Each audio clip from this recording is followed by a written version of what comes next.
Hello, good evening, and welcome to the FB4 podcast for the last Sunday night of the season. I am Gav, that is Grizz, and that is Keith Plunkett. Danny Emery says, time to wrap up a pretty average season. Oh, the sarcasm is flying, nice and early, I like it. This show will look at the final day of the Premier League season, relegation, top four, Europa League, and then we'll have another look at how good Liverpool are, if that's all right with the rest of us. That's all right. That's all right. Yeah. Also, what we're going to do is we're going to look at some of the predictions that the Daytrippers put in to me at the start of the season. We're going to reveal a few of them. There's a few that we can't reveal because it's around Champions League, it's around actual Liverpool official player of the year and stuff like that. But what we can reveal, we will reveal tonight, and we'll keep a point score and see how we go. If you're watching on YouTube, please like, please share it across your social media. We've sent out a tweet to say that we're live. If you can go and find that at the top of our timeline, you can retweet that as well. Grizz, I'm going to start with you. It was slow to get going today. It was slow to get going, the drama. But there was plenty at the end, and the first thing I want to go to is relegation. Aston Villa managed to survive. Watford went down along with Bournemouth, despite them beating Everton at Goodison. Was that what you expected? Because it wasn't what I expected, I'm being honest with you. I did not. And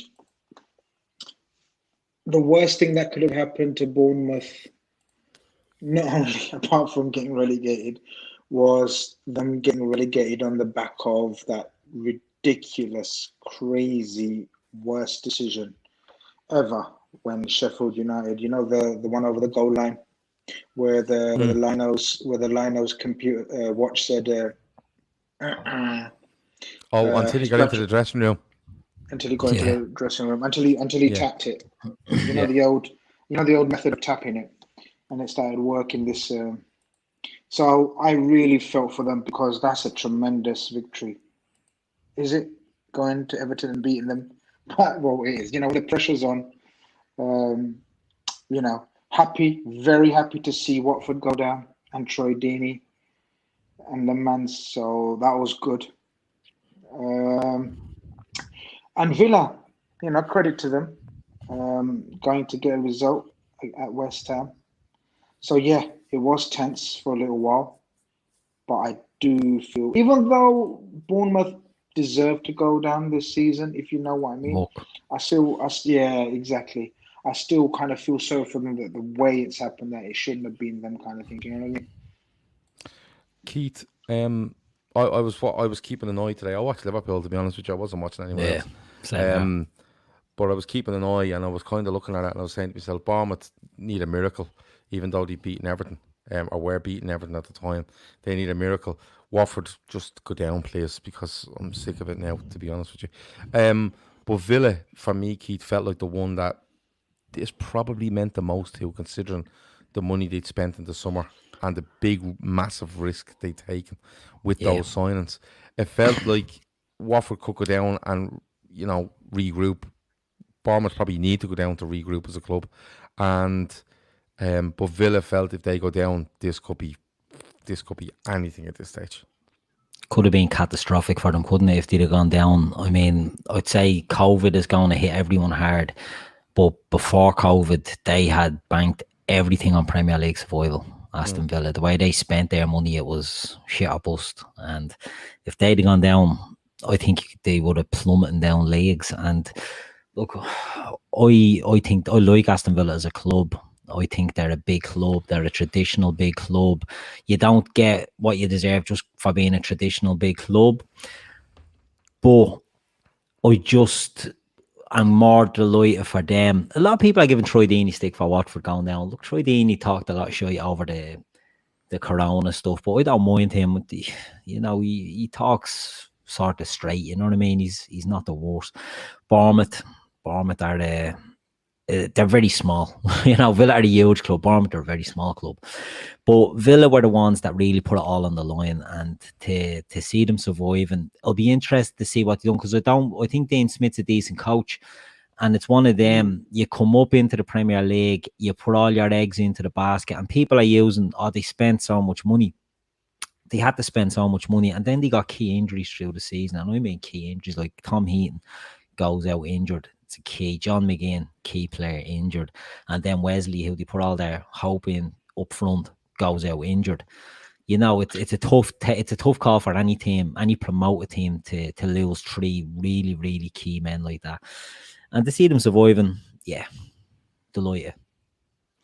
I was kind of I was all right with it. I'm being honest with you. I've been critical of Villa, their transfer strategy last summer. I was critical of the way they were playing. I felt they were very naive in the way they were playing. But then I looked at Watford, and they just made too much noise for me through the whole the whole null and void stuff, Troy Deeney in particular. And then I looked at Bournemouth, and I just can't get my head around the fact that people are going on and they've sympathy for Eddie Howe. I just can't. I just don't know how it comes to this. This guy, it's not like this guy has come up being really brave last season and kind of tried to, go where he had, and it just fell short. This fella's in the Premier League must be 5-6 years now. Yeah, and he's just time. And they're spending money, and he's not changing anything of the way they do. Everything's the same for them. They get off to a decent start. They're shy. They win 6 in a row. They don't win for 10, and then they hover around 14, 15. And this season they got caught, and I have no sympathy for them. Yeah, it's hard to have sympathy for them. Go ahead, Grizz. Sorry.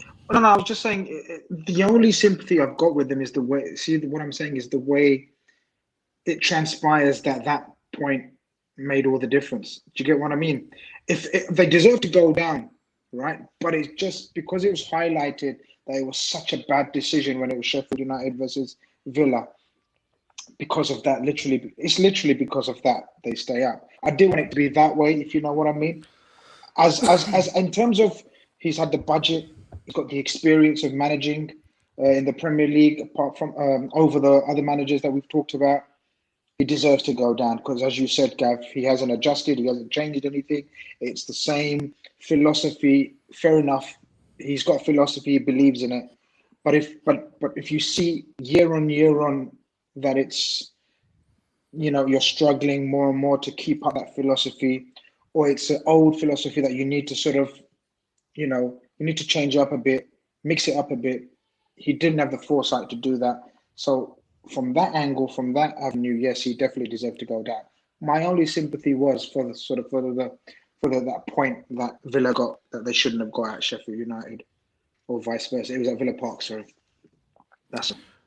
Shawnee says, me and Shawnee have loads of rows over Bournemouth. He says Eddie Howe brought them from League 2 and had credit in the bank, and rightfully so. Yeah, he did have credit in the bank, but they've had the same season for fucking 3-4 seasons now. Yeah. There's been no progress in them. None. No, and they just keep spending mad money. Like Jordan Ibe. How much was Jordan Ibe? 15 million quid? He left on a free transfer. Mad. Yeah. Mad money, yeah. He gave 6 million for Brad Smith at the time. I think he's in America playing, right? He was on loan, but I think he's released now. Yeah, they've spent plenty of money for someone that they've only a small stadium and all that. It's still big money, and there's been no progression under him, none. And now it's come home to roost on him now. And look, I'm not saying I hate Eddie Howe or I hate Bournemouth. I just can't understand why this happens to Bournemouth. And people go, "Oh, that's bleeding desperate, isn't it?" It's not like you couldn't see it coming. We talked about the money they've spent, so it is a bit of a gutting one for us because they were about to spend 23 million. Oh, look, so much as well on the screen. Darren Dunbar says the same. He was hoping they'd stay up and give us 25 million for Wilson, and maybe. They had an obligation to buy if they stayed up, automatic obligation to buy 23 million for Harry Wilson. So that's gone down the pan for us now. So, but look. I agree with you, Gav. I get Shawnee's point about he had credit in the bank, but credit runs out. We all know this, don't we? Credit does run out eventually. Shawnee's gutted that they've dropped because there's a 10 to 30 million season wrote off but with regards to us because they signed these players. But that's part of It it. is true. They were signing players off us, and it was just like, are these fucking off the wall or what? Big Dom Solanke coming good That's the for way them it's now, gone. in fairness. The one thing I will say is, you know, the Villa stay up, and Villa could probably need to look and probably say, listen, there's 3 or 4 of these signs that we made that just won't work. There's probably a few of them that a second season in the Premier League will do them the world of good. And They could deal with. Do you know what they could deal with? Harry Wilson. So, you know, if they're looking for to spend a few more quid, there's a Harry Wilson going available for 25 million. And you wouldn't be surprised if someone around that area of the league would go and take a punt on him, you know. But just Grizz but Bournemouth went to Everton and won 3-1 today, and Everton finished 12th. And there's a lot of disgruntled Everton fans already. Now they're not pointing fingers at Carlo Ancelotti yet, but Grizz, like someone else said, they've taken out more loans now against expected TV monies and stuff like that. They're paying 35 million quid a year on loans already. He has a huge job on his hands, Chris. Huge is an understatement, Gav. I really think one of my mates was saying earlier today in the WhatsApp that they could really be another Leeds. They really could. Loan after loan, debt after debt. But I think it's weird because I think their owners will try to spend one last hurrah this summer. I do think they will, especially with the financial fair play being eased. I think they're going to give Ancelotti some funds. And Ancelotti, I've said this before as well, even though he's an amazing elite, one of the legends of the coaching game, I do think he relies on money. I've always said that. I think they're in the last chance saloon with him already. Yeah. I that's what I said. He's definitely one last hurrah this summer. You know, we've heard that they've tried to sort of buy Holberg from Southampton. Yeah. So it's a bit of a tug and war between them and Spurs for that. But look, they've got to go for it. This is their last hurrah, definitely.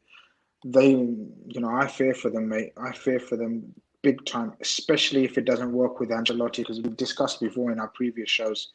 Ancelotti is their best hope, is their biggest hope. He is their hope.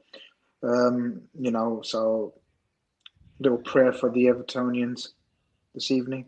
I hope it goes well for them, because I can see a bad ending there. This won't end well. Oh, he hasn't got a track record, bar Milan, of staying anywhere for very long. And I thought it screamed a little bit of Mourinho at United when Everton got him. And what I mean by that is you looked at it and went 3 years most heat, and that's it. 100%. And I think Ancelotti might be the same. He's one of those that it takes off and he might stick around for 3 years. It doesn't, and he just go. You seen it at Bayern and stuff like that. And Napoli, that went so well and then faded. But like Grizz says, if he doesn't work with him, it doesn't work with anyone for him. I don't agree. I think they need. I don't know what they need, but I don't think Ancelotti is actually the answer for them. I'm being honest with you. He's not. You're spot on. We'll just cut in on that. No, go ahead. Finish your point. But the thing for me is that he literally has probably this transfer window to put something in place, because if he's turning around this time next year in 10th, he's going to go, listen, this isn't happening. This isn't happening, and I'm not going to waste time. I'm a man in me bleeding. What's he in? He must be in his mid to late 60s, is he? Went to school with Prince Philip, he did, for football. So, it's one of those, Keith, where they've stadium stuff going on, they've loans coming out. Ancelotti, it's a massive summer, and we say this for a lot of clubs, Keith, but it's a massive summer for Everton in so many ways. The biggest problem Everton have, Gav, is that they don't have a plan. Their plan seems to be just throw money at transfers. It's like they're focused on winning transfer windows, and that's them sorted. Like, they brought in Marcel Brandt, and they're throwing in these bids for players. They're getting loads of shit off Barcelona. They're getting now Højbjerg, and they're treating that as a victory because they got him ahead of Spurs, even though they haven't got him yet, and Spurs will probably push for him and get him in the end. But they're just buying players, and they've had this problem for a few years now, where they just throw shit at a wall and hoping something sticks. There's no plan with them. Like, they're going to move into this new stadium, right? The Bleeding Titanic. That's not going to work for them. They're going to move in there. They're going to be up to their eyes in debt. If they even do move in there, they're going to be up to their eyes in debt. and their only solution is Ancelotti and throw money. Ancelotti won't stay there. Ancelotti is an older manager. I'd say he went there, a nice little payday, right? Probably likes Liverpool, so we'll go down and have a look at the European Cup in Anfield every so often because he has an attachment to that. And he'll be gone in a year. There's no way he stays there. You might have thought he'd be getting UEFA Cup football. Not a sniff of getting UEFA Cup football. They won't be near Europe. Chancers. Grizz, you know, we're talking at the moment now, and we will over the coming weeks about valuing the market and, you know, is a £50 million player now a £30 million player and all that sort of stuff, right? But when you look at this, like, when you look at Liverpool to say City and then United, Chelsea, Arsenal, Spurs, whatever, and we're going, you know, how do the likes of United, and we'll get onto this later, the likes of United bridge that gap to Liverpool and City? And you still include City in there because they're a fantastic football side, but Liverpool has just blown everyone away. I can't see where Everton turn, you know, this 10 or 15 points around to go from 12th to trying to get 6th or 7th just for Europa League. I just don't see it. It has to be through recruitment. I know you're criticising, both of you are saying, you know, they haven't got a plan. Well, this is why these clubs are in the state they are, because they don't have plans. So when you don't have plans, your only option is, if you've got an owner that's willing to sort of fund you possibly around 80 million in this transfer window, that's all they've got, because this coach, as I said, no, but I'm just saying, this coach, Ancelotti, I think very clearly knows that the players that he's got are not up for it. It's very clear and obvious, and they have to. They've got no option but to go wild in the transfer market. This market is for opportunists. That's 100%. It's for people that are desperate and need to try to sort of make the most of it and try to bridge any gap that they need to. So in Everton's sort of situation, they need to get into sort of fighting for a Europa spot, right? So they need to bridge that gap. Otherwise, and I honestly mean this, otherwise I can see them deteriorating and sort of getting dragged, just like very similar to a Bournemouth that have been stable for 4 or 5 years, but then suddenly just start getting into a dogfight. You know, just to stay afloat, just to say, you know, irrelevant. I mean, they're not relevant anyway, but just to stay in the league. So I think it's a massive, huge window for them, and I do think the owners will back them. It just depends, because their recruitment has been dog shit. We can talk about Wolbys and Walcotts and Minas, and we can talk about all these players all day long. Who's that Turkish striker? They're being they're being linked with Lingard. Models to get Lingard and Andreas Pereira and any other shite bag that's getting sold by United. And like Stephen O'Connor says, players like Holberg won't improve them. I agree with that. I think he's a good player. I think he's a good player, but it's a sideways move for a fella. I think it's a sideways move for him. Yeah. And I don't know if he like. For him, yeah. They're going to need well north of 80 million quid, and that's probably not doable. And on top of that, if you're going to get quality in, you're probably only looking at 4 players, and 4 players is just not enough. It's just not enough. You know what I mean? And like you talk about Holberg and going, oh no, he's a really good player. He's playing for Southampton, lads. Regardless Southampton finished ahead of Everton. He's playing for Southampton. Okay, he's basically Schneiderlin and Mark II, in my opinion. Yeah. Right, I think he's been at Bayern, hasn't he? He's come to he's gone to Southampton, and he's been there probably 18 months, has he? Yeah. If he was 2 years, lads, couple of years, good, 2 years, right? If he was anyway fucking what people think he was, he would have had something written into his Southampton contract to go, listen, I can go after a year for X amount of money, and no one's come near him. And Southampton have a lot of Spurs, I suppose, are sniffing long term around them. But that's again another team that aren't going to throw big bucks at. They're looking for like smarter signings, aren't they? Like they're not competing at the top end. But the thing for me is, when you look at Everton, like you look at the keeper, for fuck's sake, right? You've a left back in Digne that's wanted to go back to France, I think. You've the other one that's retired today, or he's left Everton today. You've You've Seamus Coleman on the other side that's deteriorating for me, and then you look at the centre halves and you go, Mina, will you stop? I like Holgate. I'm going to be honest with you. I don't rate Keane. Okay, I don't know who else they have at centre half, and then in midfield you have this fella Tom Davis that I feel sorry for him playing for Everton at this stage. You have Snyderland's gone out the door. You have a fella that they keep going on about that's never there. He's always been injured. It's just mad. And when you actually pick it apart, you're probably going, this is the definition of a project. Over 3 to 4 years, where you add 2 or 3 and you say, listen, we need patience here over 2 to 3 years, and we're going to be very, very careful about what we done. But the biggest mistake they done was the guy you were talking about earlier. He's in, and no one knows if he's making the signings or anyone else is. And then they had the other. Didn't they have Steve Walsh before that from Leicester?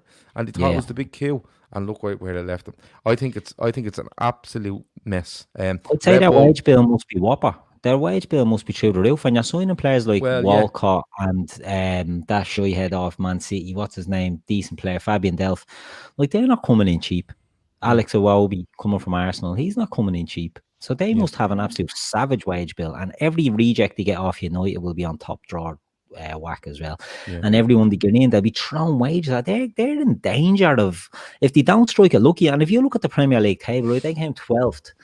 Who are they overhauling to get up into 6th or 7th? Because you look at the way the league finished, right? Burnley, you might think Southampton are hitting this. Southampton are a decent side under Hasenhüttl, right? They can be, a mid-table staple. Sheffield United, they have a plan.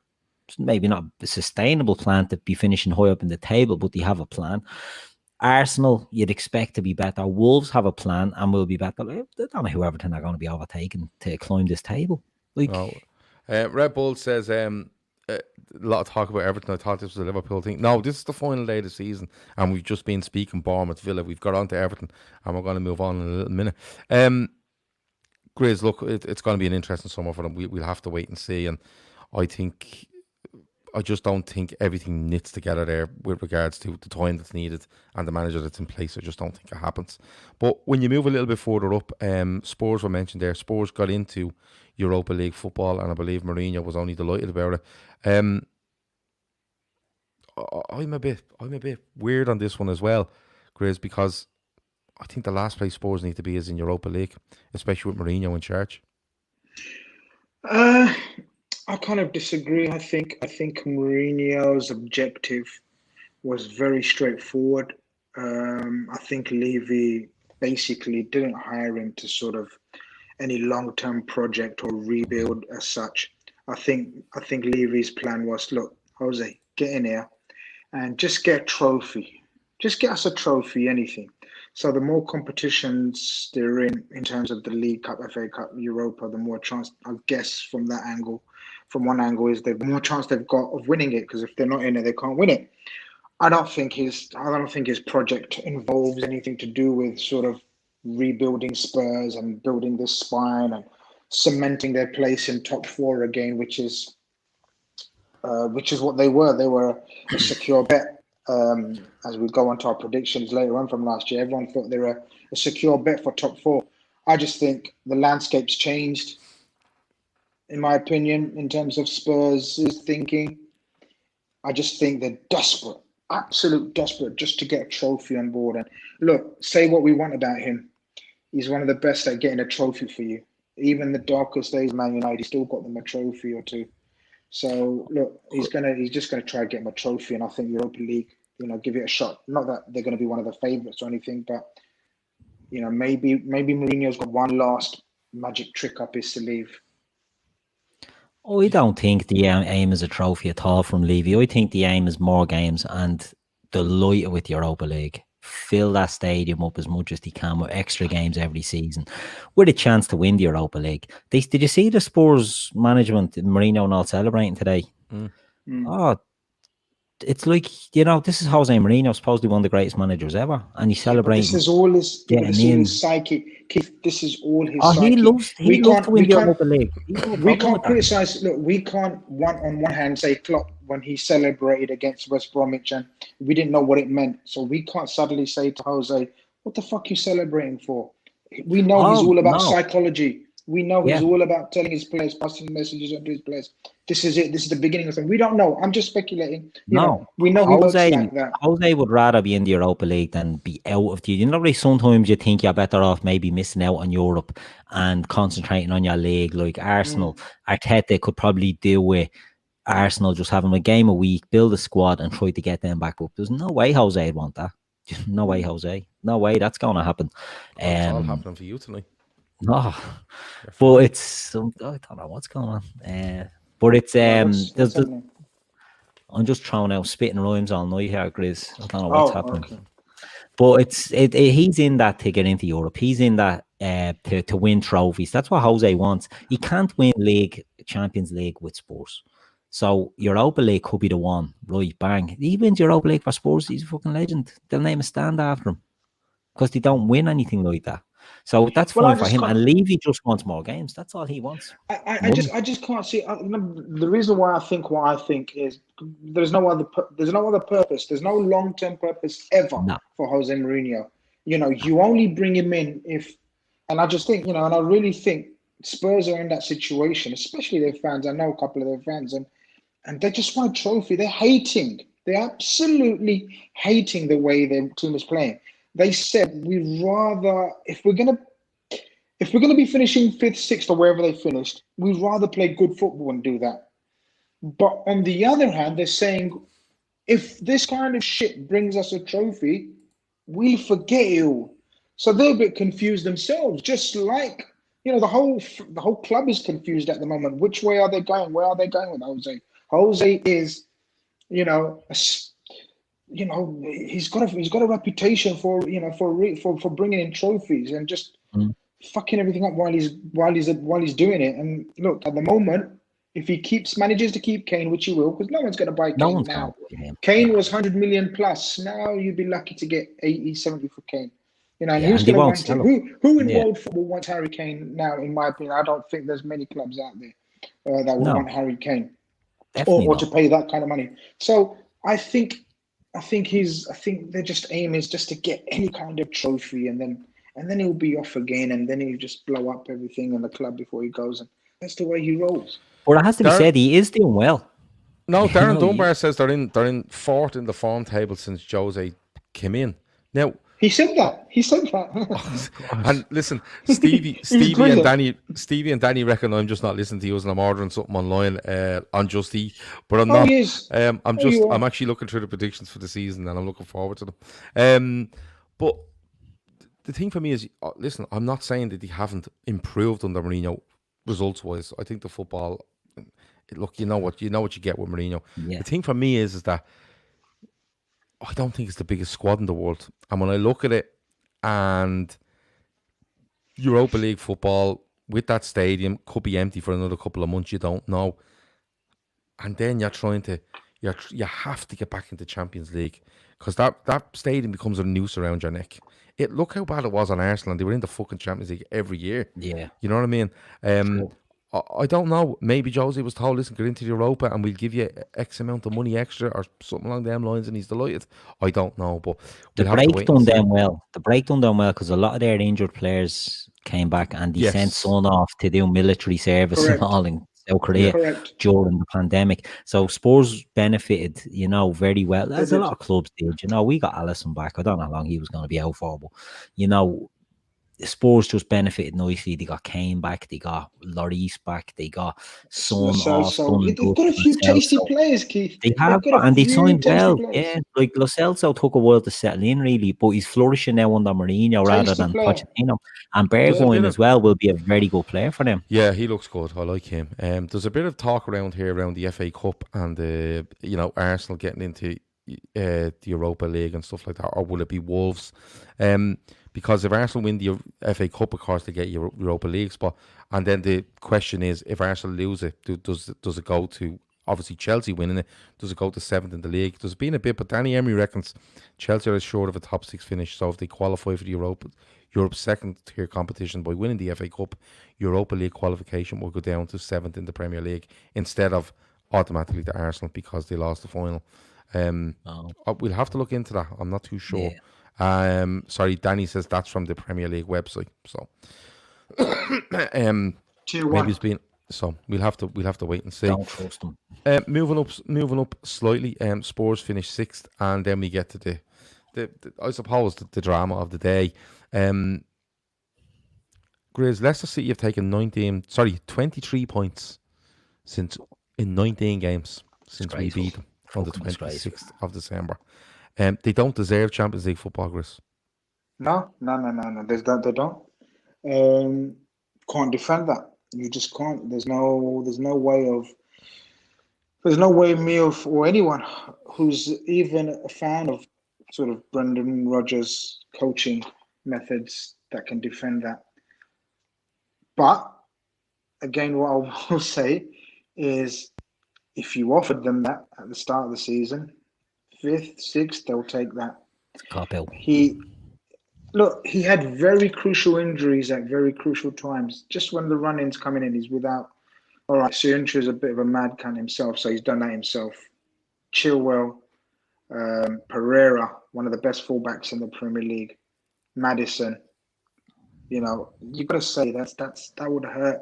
Any 3 major players from any look. You take out 3 major players. You take out Mane, VVD, and Hendo out of our team. You know, it would affect us. So look, but it's a disastrous run. It's a disastrous run. We talked about the COVID sort of situation helping certain clubs. Well, it didn't help Leicester for whatever reason. You know, and it's a bit of a shame. It's a massive shame, actually, because, you know, I really wish they pipped Man United to it. It would have been brilliant. We would have feasted throughout the summer. We still will feast throughout the summer, but, you know, it won't be as much. But look, you're right. They don't deserve Champions League. But overall, it's been an okay season for Leicester. I wouldn't say it's a disaster. You got to take everything. You got to look at It is a everything in disaster. context. It's a disaster. You can't an take absolute everything. disaster. You can't look at that as. I understand what you're saying, Grizz, that, you know, if you said at the start of the season that they're going to come 5th, they'd be delighted with that. If you told them that at Christmas they were going to be 2nd and that they were on their tail to catch us, and then they were going to die And on in the their second arse half of the season, they were going to average 1.1 points per game. We said we done shows after Christmas where it was Liverpool, City, and Leicester guaranteed for Champions League, and then a battle for the 4th place. They have gone like and it's amazing what a good media campaign will do, because I'm reading loads about, you know, how did all they manage to turn around the 14-point deficit. Well, a lot of that was down to Leicester sort of throwing away a huge deficit. They just, I don't know if it's Rodgers, right? Rodgers. It is Rodgers, right? It is Rodgers. He failed with that. It is Rodgers. And you can go on about injuries all you like, but at the end of the day, he had the summer to sort it out. He had the winter to sort it out if he felt there was something wrong. He loses 3 or 4, but he should have 3 or 4 that are able to come in. And if they're not as good as the 3 or 4 that have been out, which is fair, Chilwell, Pereira is the right back, and 1 or 2 others, fine. But he failed to adapt, and he what he done was, instead of sticking to the system he was playing, he tried to get clever with players that weren't as good as the players he had in the first place. If them players were so fucking good, right, why didn't he just play the system he was playing? Like at the end of the season, he changed the system. He starts changing formations all over. He changed the system. He changed the system and his way of playing with inferior players and tried to be clever. And over 19 games, Brendan Rodgers picked up 23 points in the Premier League. That is a fucking disgrace, Chris. Gav, that's a disgrace. What I'm saying is, and I agree, that Rodgers, we've discussed this many times, Rodgers has got this he's got this switch inside where he thinks suddenly he's suddenly playing FIFA and he wants to invent a new formation in his head, and he tries to put that on the pitch. I agree with that. What I'm saying is, everyone take a deep breath, everyone have a cold glass of milk, look at the league table, and please, no one can tell me that that's a disastrous season for Leicester. It doesn't work like that. You don't look at it in patches. Oh, this team had a brilliant 19 matches. Grizz, stop. Grizz, it doesn't work like that. Grizz, come here and I tell you, Grizz. Does it work like that? Grizz, come here and I tell you. Come here. Terrible season. Come here and I tell you, Grizz. It's not a terrible season. Hold on a minute. Fifth is not a terrible season. Grizz, it's a fucking disaster. It's an unmitigated disaster. And let me tell you why. If Liverpool go into this season, right? And a lot of people are tipping. Look, the season just gone. Liverpool approached this season, and we're talking about Man City are 198 points over 2 seasons. They're fucking off the wall. They've added this and they've added that, right? And I say to you, where do you think Liverpool will finish? And you say to me second, right? Now, I turn to you and I say to you on fucking Stevens' Day or Boxing Day, whatever way you want to call it, that Liverpool are going to be 14 points clear of Manchester City. No, you don't look at it no. season.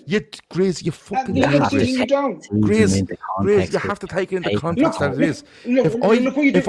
Grizz, if I tell you Liverpool Football Club are 14 points clear of Manchester City with 19 games to go and they get beaten by 2 points, are you going to turn to me and say, well, we kind of said second to be grand at the start of the season? Grizz, stop. Come on. If anybody had Leicester City to finish ahead of the likes of, I haven't got the table in front of me, but whatever, then fair play to them. If you'd asked me at the start of the season, I would have said they finished 5th, 6th, 7th. And they finished 5th. Disaster is finishing out of those top 6 or top 8. As a club, as overall, they've had a disastrous spell. They've had a disastrous 19 games or whatever you said. No one of any sane mind can deny that. But that takes without context. And you're a man that loves context. But my context, Keith, is you look at the start of the season expectations for a club like Leicester and where they finish. And you need to adjust them. You don't adjust them. Look, you adjust them. You adjust them if you've got the squad to adjust in mid-season. If you pick up a few injuries, Leicester without Vardy, Leicester without are not the same as a Man United or Liverpool who can sort of their squad is good enough. We've said that. Grizz, you get to a stage of the season and you always reevaluate. It's the same way. It's the same way that Ferguson always spoke about. I always watch. We're talking about Leicester here, guys. No. But it's listen. You have to take into context. Take into context, right? What I'm saying to you is, when you get to certain parts of the season, you reevaluate what you're doing. Yeah. The same way that when you get to January and you go, and I'll put it to you this way, Grizz. In 13-14, we got to January, right? And we were well in the mix, right? We got and what happened at the end of the season? What did they say? They said, if we had have added A, B, or C, and it's actually 2008-09 is a better scenario, right? Yeah. If we'd have added a player in that we weren't left with David and Gog as our backup to Fernando Torres, we would have won the league because we didn't reevaluate properly. That was part of the argument. Now, you can't tell me that Leicester City approached the 1st of fucking January with between 10 and 13 or 15 points clear of the 5th place team. They're in 3rd, remember. They're in 3rd, not 4th. And they get to the end. And I'll put it to this way, Grizz. If I'm running Leicester City and Brendan Rodgers walks into my office tomorrow and says, look, we finished 5th, but we said at the start of the season that'd be good, I'd fucking through a window, Grizz. Yeah. He whips out 3 envelopes and these are my predictions for the season. Do you know what it is? I think, the way I look at it, right, we'll probably move on now. Right, no, I want the last word. For your sake, we should. No, you have the last word. I'll give my last word. Sorry. What I'm saying is they had a tremendous first 19 games, overachieved, and they had a disastrous last 19 games. But overall, I wouldn't call it a disastrous season. They had a disastrous 19 games and overachieved in the first 19 games. If I was a Leicester fan, I'd be absolutely fuming. I think a lot of fume from Liverpool fans is because of the fact that they fucked up Man United getting into the Champions League. Oh, yeah. Well, that's fair enough. I'd sack him. Because I think you're a very aggressive person, though. No, I'm not a very aggressive person. But listen, come here and I tell you, when Leicester City were on air tails, as they called it, and people were bigging them up, and me and others said they won't, they go away, right? You were told, Leicester this or Leicester that, and now they've done this. He's shown himself to be unable to adjust, right? He's no bottle. Keith, I'll let you have the last word now. He does everything by halves. The man has teeth like Joey Essex and lips like a brunch ice cream. He can do nothing and see nothing through to the end. He's a bleeding bum, and I'd sack him straight away. Gone. P45. I'd sack him because if this have that opinion. If this is that's the best he can do. Can't do any better. If this is a sign of things to come when he only performs for half a season, and then when things get tough, and I don't take the argument of losing players. Liverpool lost players throughout the season, right? And this is what's going to happen. This is what the squad. This You know, they're hold on a a minute. mediocre, they're a Hold on a mid-table club. Leicester, and they finished fifth. hold on a minute. Hold on a minute. We're talking about Chilwell and Sionchu and whoever else who's Harvey Barnes, right? Tielemans, but the other fella that they say is great, but he's not. Madison, right? So you're talking about all this, and what's said when these players are linked, particularly Chilwell, for 2 weeks ago. Chilwell was linked to X amount of money to go to, I think it was either Chelsea or Man City. It could have been both, right? And what was the word that came out of Leicester, Chris? I'll tell you what the word that came out of Leicester was. We're in no position that we need to sell any of our players. So don't call Leicester a mid-table team. They're not. 4 years ago, they were the champions of England, Chris. Yeah. All right? Okay? If Leicester are... Right? But what I'm saying so is... how would you describe them? Would you describe them as... Okay.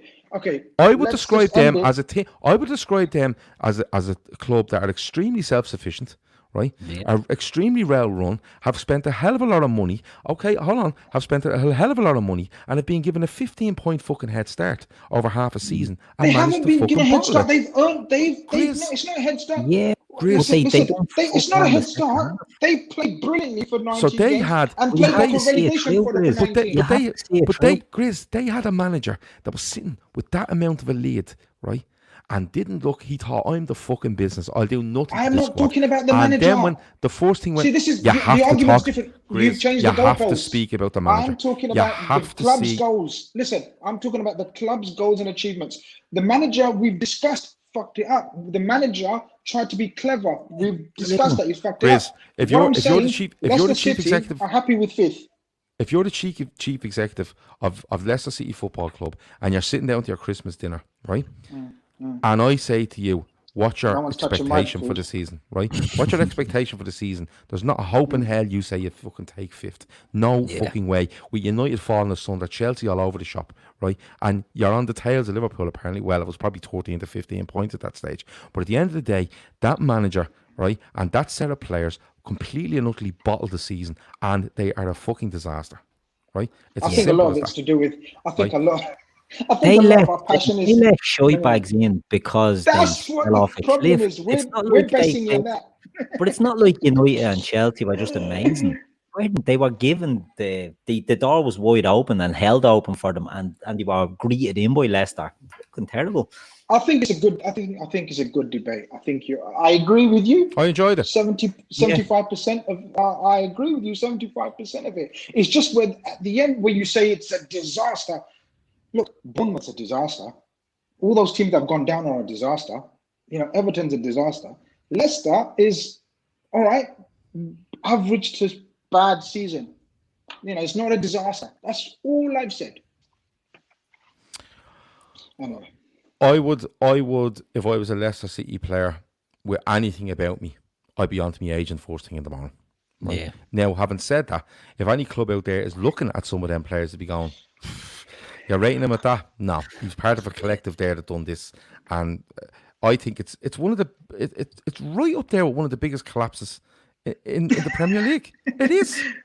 No, fair enough. I agree. Look, facts are facts. Stats are stats. I can't argue with that.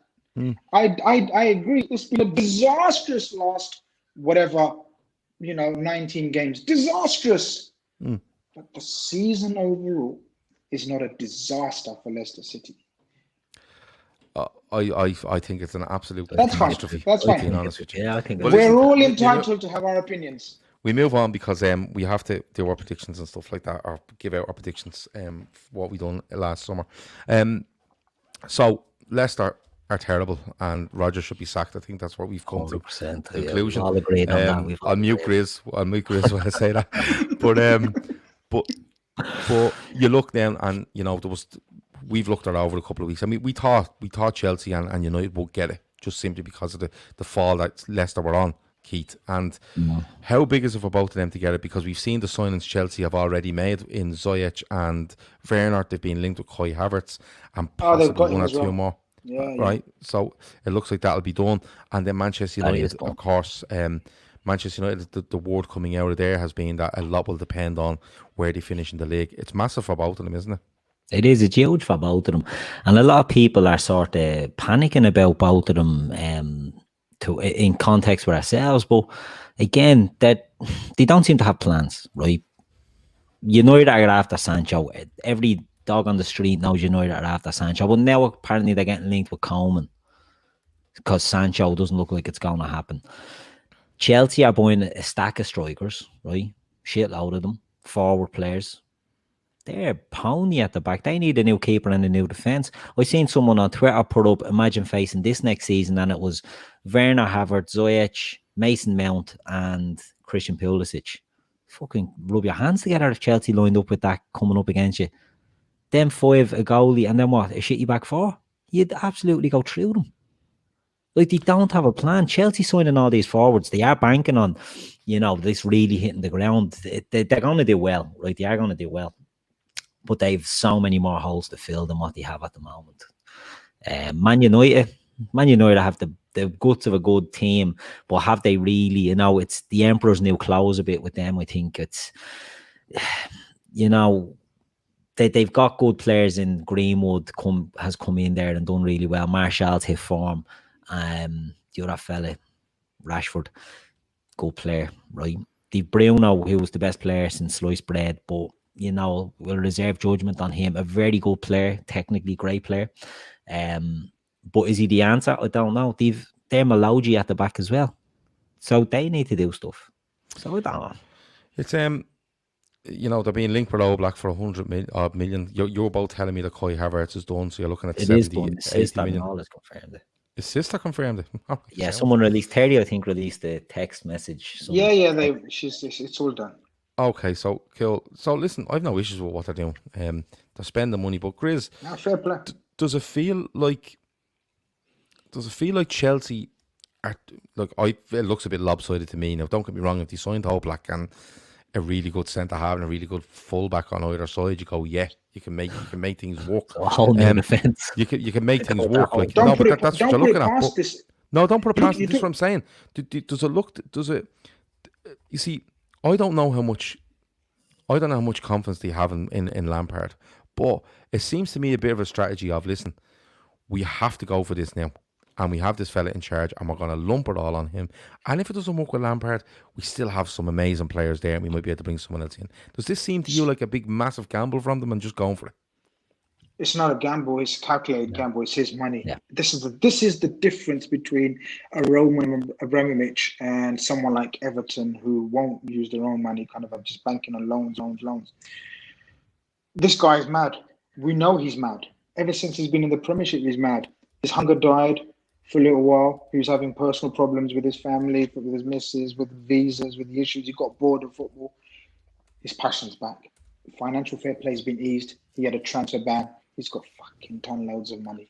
I'm talking billions, man. This guy will, and keep laughing about the whole back 4. He's going to put £80 million on for Oblak. In this day and age, that's 120, 130 million. I don't think he'll get Oblak. I think they'll settle for Pope, the Burnley keeper. But the point is, this is what they're doing. This market is all about capitalizing. As you said at the start of the show, this market is all about capitalizing and trying to go and get your players for 30 million that would have been 50, 60 million. Yeah, your 50, 60 million players are going to be your 80, 90, 100 million players. And that's what he's doing. He's got money and he's going to spend it. And he's going to spend it on however he wants. The only drawback from, if I was a Chelsea fan point of view, well, not even, because Chelsea fans are used to this sort of rotation of managers every year or two. They don't give a shit as long as the trophies keep coming in, right? The only drawback, and you touched upon it, is this Roman Abramovich doing the recruiting and buying and picking and choosing? Because these players don't seem like what Chelsea need. You'd think Frank Lampard in his head would know. Look, none of us are professional, right? Well, I'm the closest thing to professional of us 3, but none of us are professional, right? Right? Listen, right? Yeah. But we can see Chelsea need to build from the back, right? How many times have we discussed they need some centre halves, some fullbacks? The keeper's atrocious. He makes brilliant saves, but he's atrocious overall. But what's Lampard's owner doing? He's building from the front. Now, a top tactician, a top coach, a coach that's sort of in charge of everything doesn't do that. He builds from the back. He makes his foundations. The foundations are built on sand. We know that. We smashed 5 past them when they were up for it. Think about that. We smashed 5 past them when they had everything to play for. So it shows you what kind of foundation they've got. That's the only drawback if I was a Chelsea fan thinking, hold on, Roman, lovely, brilliant, exciting signings. But surely Lampard's saying, buy me 2 centre-backs, buy me a full-back, buy me a keeper. That's the only thing. But listen, fair play to them. They're going to spend the cash. It's not a risk. It's his money. He got, he would have spent it on, I don't know, he would have spent it on another sort of business venture, buying the oil field for that. One of the best things. I think, sorry, just on the before I get to Keith, I think the one thing about the money is that you said something interesting there, because Abramovich wasn't pumping the money into Chelsea. You're right in what you're saying. He wasn't allowed in the UK. He had personal issues, wherever else it was. The other reason was because he couldn't pump that amount of money in, Grizz, because FFP were watching you, and they knew City were being watched. Now, the other thing is, now, with it being relaxed, I think he's going to be able to throw some money in there and gloss over it, and probably do it in one big lump. And this is what I'm saying is it might be a calculated gamble. I think the calculations are slightly off, because I think you're right. They're top loading this, and they should be looking a slightly different way, literally like buy a spine of a team, the kind of way. But I think you're right. I think he'll throw the money in there, but I think it's a big risk, because I think you're right. I think you can put whatever you want on the pitch, but when Liverpool turn up at 70% and lash 5 past you, there's still a lot going on. 48 likes, as Stephen Mack, he said, sort it out. You need to sort it out, lads. 48 likes is 57 now. Still a disgrace. Get your finger out. I can't be any noisier than that. Keith, just quickly on Chelsea, what way do you see this going with them? Well, you see, the thing with Chelsea, someone's after putting in there, they've put Peter Cech in as the director of football, and that's a big point. And your woman, Marianne Grandakovska, is that her name, as the chief executive, has been huge for them, because they went through a bit of a purgatory where, your man was, Emanalo was in charge of all the transfers. They went off the boil, and then they had no one really doing it. They didn't replace him. So they seem to be getting a team under Roman to do that business. Roman may not be as actively involved, but Chelsea are certainly doing it. Now, people may be right that they're doing what we done a few years ago, building from the front, but they do not need Kai Havertz. Now, I know when a player comes up like that, you go for it, right? You take that risk. It's not a gamble as such, but there's so much more they need. Like, Jan Oblak's going to be 100 million release clause they're going to have to be paying for him. Atletico aren't going to give him away for cheap, and they're not going to be conned into taking Kepa and 20 million or any shit like that for Jan Oblak. So they've a lot of money that they're still going to need. Chilwell isn't going to come cheap. They need a right back. They need maybe not a right back. Reece James could slot in there. They certainly need another centre back. In my opinion, they need a centre back, they need a left back, and they need a goalie. That's still a lot of money on top of what they've already outlaid. They can do it because they have that money. So leave them to it. I wouldn't be worried too much about them. Before I get on to United and then finally Liverpool, Jer Cahill says, European podcast, lads, Champions League and Europa. Jer, we will keep you covered throughout the summer. Don't you worry about that. Whether that's Europa League, Champions League, transfers, drafts, quizzes, you name it, we'll come up with something. Bingo. Virtual horse racing in the bookies. Sudoku for if we do anything, don't worry about it, Jer. We will have you covered. Stevie says, and this is at you, Grizz, Thiago not happening. I hear any truth in this, Grizz? Thiago not happening. Is there any truth in that? No.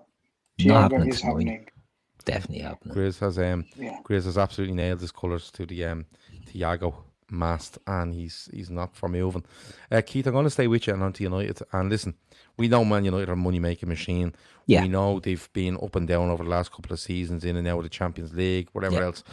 But is this result today and the fact that they're back in the Champions League a trigger for numerous players that were just holding back on United and weren't really ready to commit because of, there's trouble with the owners. You see it with fans. Then there's obviously Ole Gunnar Solskjaer in charge. There's being talk of unrest here and there. And, do I risk this and I fall flat on my face? Is this the trigger now for numerous players to go, yeah, I'm ready to go for it? They're gonna go apeshit in the transfer window. I agree.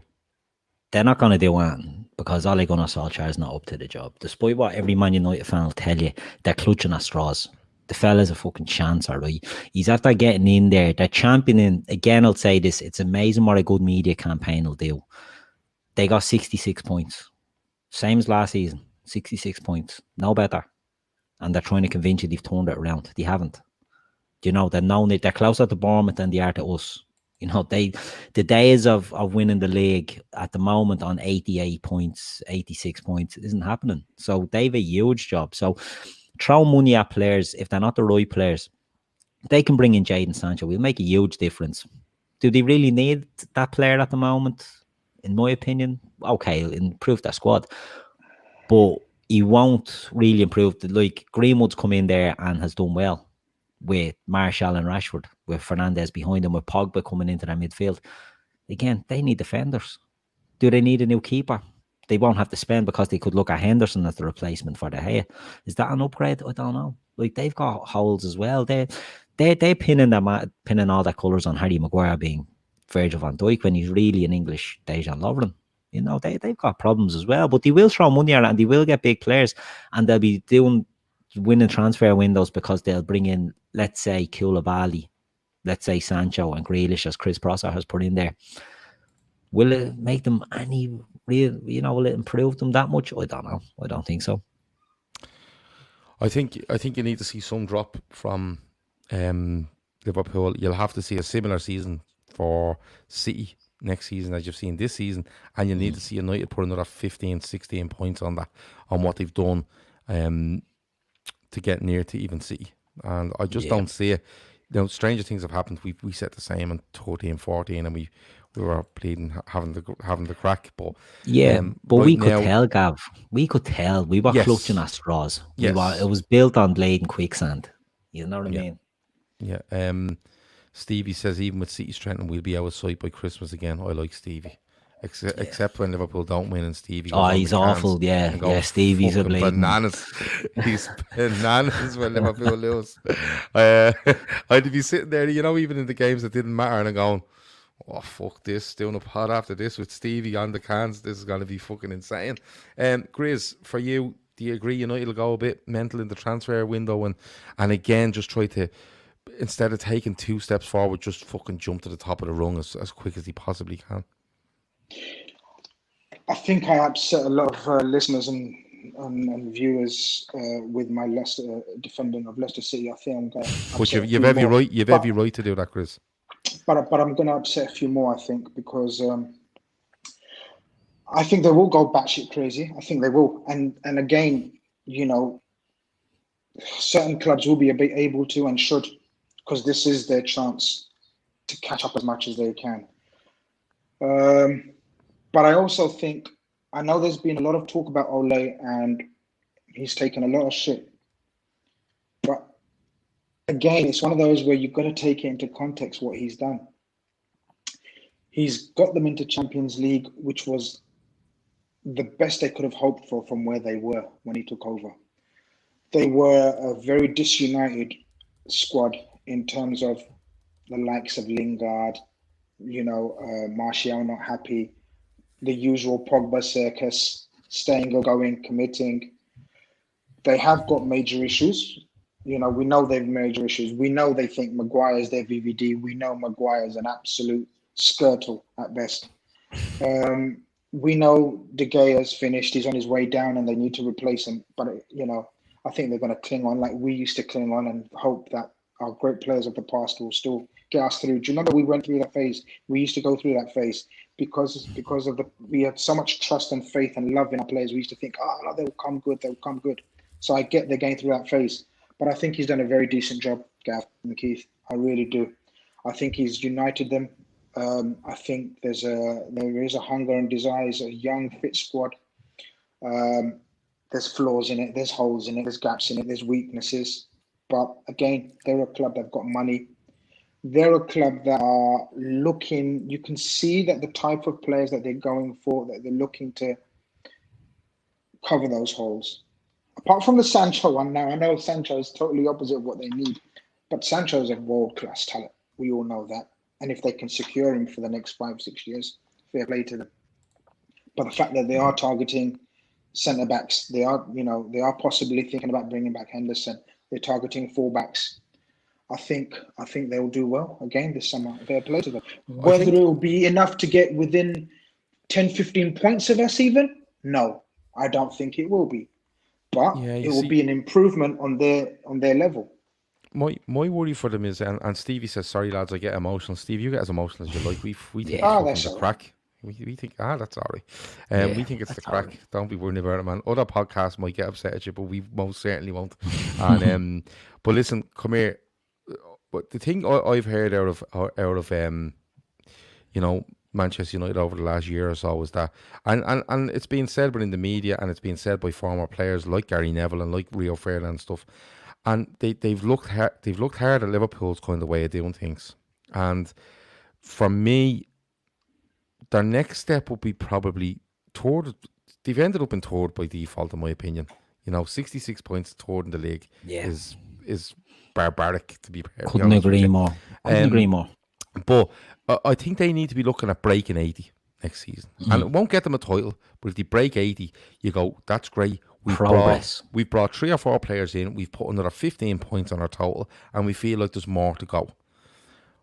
I get a feeling that if they let's go for a fucking 100, let's sign 5 fucking massive players, and it doesn't go well, they're back. They've gone back beyond fucking Ole Gunnar Solskjaer being brought in as manager. They've gone back to David Moyes. They've taken so many steps backwards because, again, you're left with a lot of overpaid players, which they will be. You just hand out money, hand over fist. And what happens is you have a manager coming in that mightn't like a lot of them, and you're back to square one. They need to, although the want will be to go, we came third, we can definitely push on, make third our own, but look up rather than backwards. And the temptation will be to throw a shitload of money around thinking that's the way forward. And I'm not too sure it is for them. But we'll have to wait and see. But listen, enough of all them shite bags. Liverpool is the place to be. Liverpool finished the season on 99 points.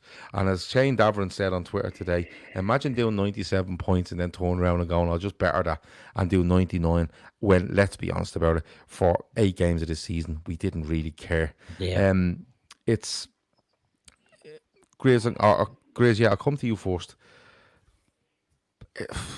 It's a mind-blowing season for me, Grizz. Absolutely mind-blown. It is, Gav. The more you think about it, the more time we've had to reflect, the more time we've had to put our feet up and sort of think, like, what the F did we just do? 2 seasons, nearly 100 points a season is unheard of. We're apart from City, who have spent 500 million, $500 million, right, to build that squad to get that to that level. Who else has remotely done that on sort of the budget, the structure, the recruitment that we've done, the manner we've done it? No one. Is unheard of. We are the best run club in world football. We are the best run club in world football. And on top of that, we've become the best club in world football as well. What more do our fans want? What more do we want? It's an absolute dream and a pleasure to be a Liverpool fan at the moment. And I'm slowly starting to sort of let it sink in. It's sinking in slowly. It hadn't. I was still there was surrealness, but now it's sinking in, sort of the heights that we've reached. And when you see these programs where it goes through, already there's programs out where it shows Klopp start of the season and the journey and the journey throughout and the incidents and the games. Week after week after week, we went out and won games of football despite anything and everything, and we were magnificent. So it's time to soak it in, Gav, for me personally. I think if we wanted to qualify for the Champions League, I think we would have had it done after, and I'm going to say this, I have a feeling we would have had it done after about 22 games, 23 games, which would have been 22 wins and a draw, which would have qualified. So for 16 games, we would have been just sitting around going, we were in the Champions League, woohoo. And when you look at the end of the season, a lot was made, Keith, of the points totals and going unbeaten and stuff like that. And that was a media thing for me. It was just something to keep the season interesting. I'll stand by this thing. If we were under any sort of pressure, and I mean back after the break, 8 points, 9 points clear, we would have smashed 100 points without a fucking shadow of a doubt. We would have tore teams apart. But it's It's our best ever season, Keith, for me. Yeah. It's our best And ever season. people lose sight of that. Again, I keep saying it, but it's amazing what media sort of coverage can do, because, and I don't mean like gimps on Twitter and all that telling you that we didn't break, we weren't successful, we weren't unbeaten, we didn't break points records. Like, media outlets are saying this as well. You know, we're not getting the praise we deserve. It's the second highest points total of all time, behind 1 point less than City's. You know, we absolutely marmaladed that league. We would have had that we would have had 100 and odd points if we'd had anything to play for. We've had 7 guard of honours on the pitches. It's been embarrassing. It's fucking embarrassing. Everyone has given us a guard of honour. Do you know what I mean? I think we should carry that into next season as well and parade the European Cup even when we don't win it. I think we should be doing that next season. I just parade the Milk Cup and all of it. Oh, everything. Yeah. It's crazy the respect that we're not getting for what we've achieved. We all know what we achieved, but others will tell you, United are the next big thing. United have been the story with Bruno. Since Bruno signed, they'd be top of it. All this crap that you have to listen to. Listen, we have been amazing this year. And it's our own fans are just as bad. Let's be honest about it. Looking for signings and all that. Yeah. But when is, tweeting John Henry or Linda, you know what I mean? Abusing them. Like, all that carry on needs to stop. You need to sit back and soak in what we've done. It's been ridiculously good. And don't be worrying about bleeding transfers. What happens. We have Klopp, and that's all that matters.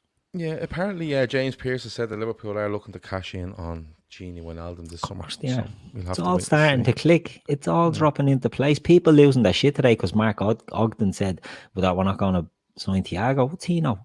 We listen to him for. Yeah, don't be minding him. Sure, Grizz is at telling you. Grizz said it. That's all we need. Lads, we're well over the hour, but I wanted a couple of things. Our Discord group is open. Go to our Twitter. It's our pinned tweet, I think. But if it's not, I'll make it tonight. Literally go in there, lads. There's loads of sections in there about general chat, the podcast. People this week have gone mad about the funniest bits of the season. So I'm going to edit it all together if the people come along and tell me what bits they want in. Basically the date of the podcast, the name of the podcast, and the timestamp on it, and I will actually take them all and I will put aside one evening to edit it all together for you and give it out as a podcast. Also, what else did I want to say? You have to like and share and all that mess. And you'll find us on Instagram. You'll find us on obviously YouTube, Twitter. Where else have you got us? You have Spotify, you have Apple Podcasts, you have all that sort of stuff. So just search LFC Daytrippers and that will be it. Grizz, are you ready for some predictions? Hit me, boy. Okay. So at the start of the season, Chris Brack asks the people in the chat to nail down what they feel will happen in the transfer window. We will keep you covered throughout the whole summer. The 5-minute little shows myself and Keith are doing, we're going to try drag a few more people in to do that as well. Just 5-minute shows every couple of days, just keeping you up to date with Liverpool. If the news starts rolling in every day, we will do them every day. We're just taking 5 minutes out to do them. But we're going to keep you going with as many possible shows as we can throughout the summer. But last summer, I sat down and I asked all the Daytrippers, give us your predictions for the season. I gave them certain categories. Some answered, some didn't. And the people that didn't, well, listen, they might grow a set this summer. Keith wasn't involved at the time, so Keith, I'm not tarring you with that. I'm not one of the cowards. Yeah. Just so but just to let you know, Keith will be made do predictions for next season. So, Owenborg asks, is that the 5-minute, 11-minute show? Yeah, the 5-minute show that goes on for about 12 minutes.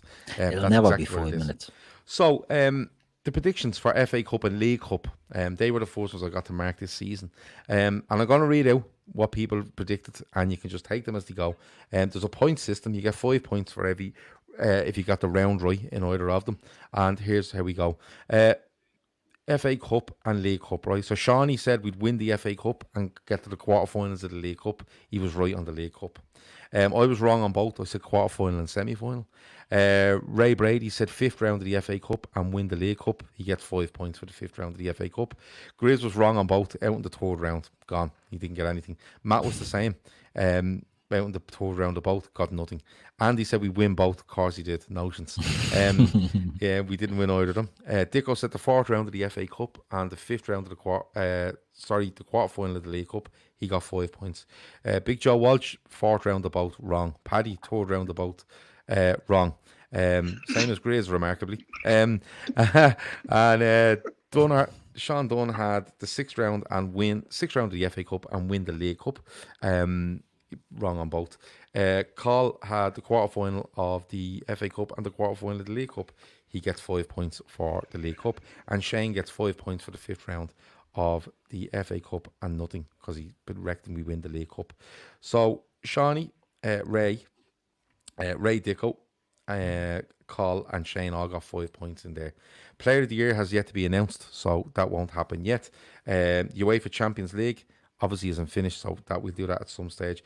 And the top scorer in the league, the top scorer in all competitions, we haven't quite worked out yet, so I will reveal what they were at the end. I just haven't got the figures on Salah and Mane, basically. But the big one, the league. So here we go. Shawnee. Now, the way this is working, you get 5 points for every team you get correct in the top four. You get an extra 5 points for if you get them in the right position. So here we go. Shawnee had, now these are predictions from the start of the season as in order of your top four. Shawnee Lawson, look away now. Shawnee had City in first, Liverpool second, Spurs in third, Arsenal in fourth. He ends up with 10 points. He gets City and Liverpool right, but he had them in the wrong way. I had Liverpool first. I get 10 points for that. City second. I get 10 points for that. I had Spurs. I get 0 for that. And I had Chelsea in fourth. Did Chelsea come fourth? Yep. Correct. 10 points there. Ray Brady had City first. Liverpool second. Spurs and Arsenal. Spurs and Arsenal are gone, and he gets 5 for each. Grizz, what do you think your prediction was, Grizz? And don't lie. Spot on, probably, because that's how I roll. He is usually spot on with these predictions. Grizz has spent all season under the belief that he predicted Manchester City to win the league. No, I didn't. Yes, you did. Yes, you did. Yes, you did. And when I showed you tonight, just before we come on, you said, fuck off, really? And what did he said, his words to me before this podcast was, oh, I had Liverpool second, didn't I? But it's nothing worse than second, so it's not too bad. Now, Grizz, Liverpool in fourth place, 10 points. 10 points. City in second place, 10 points. Spurs in third, no points. United in fourth, 5 points. Well Ooh, played. okay. Matt had Liverpool, 10. City, 10. Spurs, 0. Chelsea, 10 points. Andy, Liverpool. Liverpool. 10. City, 10. Spurs, 0. Leicester in fourth. Sick. Ray Dicko of the Merseyside Scouse Parish had City in first, Liverpool in second, Spurs in third, Arsenal in fourth. Disgrace. Madico is going to wail on him. Oh, Madico's going to absolutely upend him. Big Joe Walsh, Liverpool first, 10 points. City second, 10 points. Spurs in third, 0.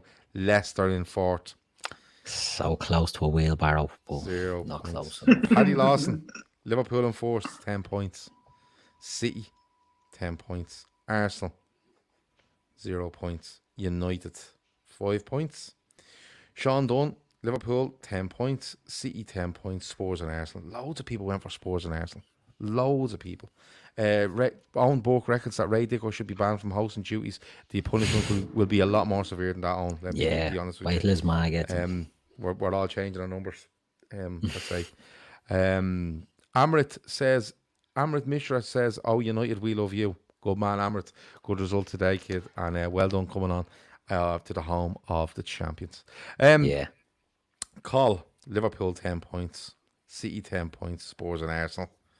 And Shane Davern had City first, 5 points. Liverpool 5 points. Spurs and Arsenal. Loads of people went for Spurs and Arsenal. Unbelievable. But they are the scores. So Shawnee got 10 points there. Gav got 30. Ray got 10. Grizz got 25. Matt got 30. Andy got 20. Dicko got 10. Joe got 20. Paddy got 25. Dunner got 20. Carl got 20. And Shane got 10. I'll absolutely total them up and have them ready for when the Champions League is done, for when the Player of the Year is announced, for when I just add up the amount of goals Salah and Mane have scored, and we'll see how it goes from there. Let me see. I hope if we win the Community Shield, we should celebrate it like we would the Champions League, just so we boil some more piss. Well, see, he did have it up as their 4th trophy there a couple of Mourinho seasons. counted it as part of a treble as well He when he won absolutely the did. League Cup and the UEFA Cup as well. He absolutely did. Grizz, it's our last Fatback 4 podcast of the season, but we're going to stick around for the summer, aren't we? And we're going to have a good time. We're going to have a fantastic time this summer. Yeah, I think we are. If it's football, if it's transfers, and if it's just a general laugh you want throughout the summer, where you don't take us or yourself too serious, this is the place to be. Keith, a fantastic season. I'm talking about you here. Fantastic season. Oh, thank you very fantastic much. Debut season on the podcast, and we're going to have a fantastic summer. As short as it's going to be. Great pod, Keith. Great pod. Cheers. Work on the difficult second album, but we'll come back stronger. Absolutely. Yeah. Listen, that has been the Fatback 4 podcast. There's been an amazing amount of you in here tonight. The chat great has been, numbers, well done. The chat has been off the charts. It's been really good. There's always good football talk in there. There's always good humour in there, and you don't take what we say too seriously at times, which is the key. It is the key. It absolutely is the key. It's been great for a Sunday night. We've done an hour and 16 minutes. We don't charge overtime because we're sound. But that's been the Fatback 4 podcast. Grizz, thanks a million. Keith, thanks a million. I've been Gav. Pleasure. Liverpool are champions. Don't be minding anyone else. And trust me, we'll look after you this summer. Over and out.